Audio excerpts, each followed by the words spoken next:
पुण्यात्माओं, कोई सौभाग्य तुम्हारा है कि आप जी को इस बिचली पीढ़ी में मानव शरीर प्राप्त है, स्त्री या पुरुष का। और उनसे भी अधिक सौभाग्य उन पुण्यात्माओं का है जो परमात्मा के चरणों में आ चुके हैं, जो जितना भी देर से आएंगे उतना ही पश्चाताप करेंगे। अब ये बिचली पीढ़ी का समय ये 20वीं सदी से प्रारंभ हुआ, अब ये 21वीं सदी चल रही है, इसमें ये चरम सीमा पर होगा। फर्स्ट पहले ही 10, 12, 15 वर्षों में इस 21वीं सदी के अंदर ये परमात्मा का ज्ञान, तत्व ज्ञान चरम सीमा पर होगा। पूरे विश्व में ये ज्ञान फैलेगा, सभी आत्मा, सभी प्राणी सुखी होंगे, दया भाव पुनः हमारे अंदर पैदा होगा, क्योंकि हम अज्ञानतावश हिंसक बन गए, मांस खाने लगे। किसी भी धर्म मजहब के उस प्रवर्तक ने कहीं मांस खाने का आदेश नहीं दिया। सबसे ज्यादा बिजली गिरी हुई है ईसाई धर्म में, हुआ ना छोड़ते क्या है नबी। शराब की उनके टाल नहीं, सिगरेट पीने की उनका कोई बाउंडेशन नहीं, मांस खाने की नहीं, यानी सारे ही काम एक नंबर पर करे हुए उल्टे उल्टे, और धार्मिक और ईसाई कमावे। उसके बाद हिंदू धर्म में क्या था, पहले कोई बुराई नहीं थी, बीड़ी, शराब, मांस, तमाकू, कोई भी नशीली वस्तु नहीं प्रयोग करता था हिंदू धर्म। अब हिंदू धर्म में भी बिजली गिर गई, सभी कोई घर खाली नहीं है जो व्यसन ना करते हो, उस घर में कोई व्यक्ति बेशक बच रहा हो एक आधा जो ना प्रयोग करता हो बुराई को। इतनी गिरावट आ गई। मुसलमान धर्म में शराब नहीं प्रयोग करते थे, मांस और हुक्का खूब डट के पीवे। सिख धर्म में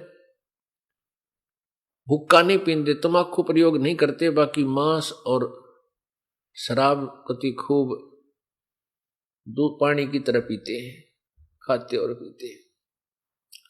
जबकि हमारे पूर्वजों ने, हमारे प्रत्येक धर्म के जो संचालकों ने कहीं मांस नहीं खाया और ना खाने का आदेश दिया।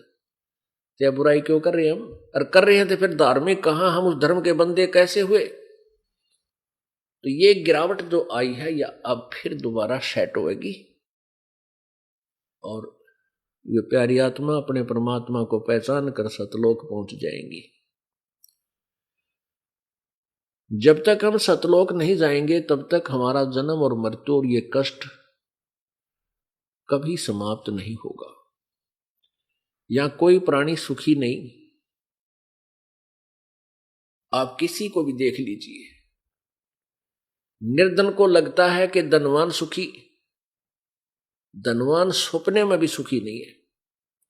ये सत्कर मान लेना, जिसके पास पैसे हैं उसका 36 तो और कुबद पावेंगी, कितने कल्बा में जाता होगा किसी को, या फिर और, क्योंकि पैसा जिसके पास होगा वो 2 नंबर के काम अवश्य करता होगा।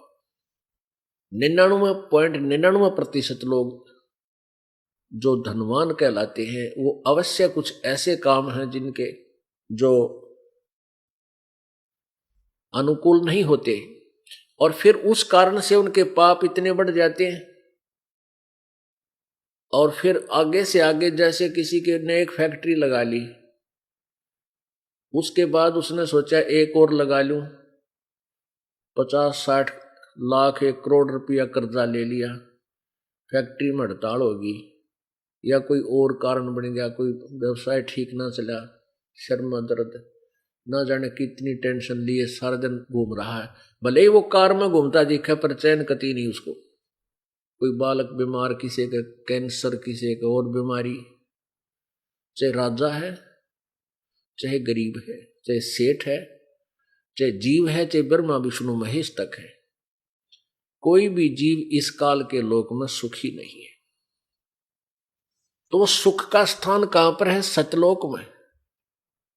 जिसको छोड़कर हम इस काल के लोक में फंस गए, और जब तक हम वहां नहीं जाएंगे तब तक हम सुखी नहीं हो सकते।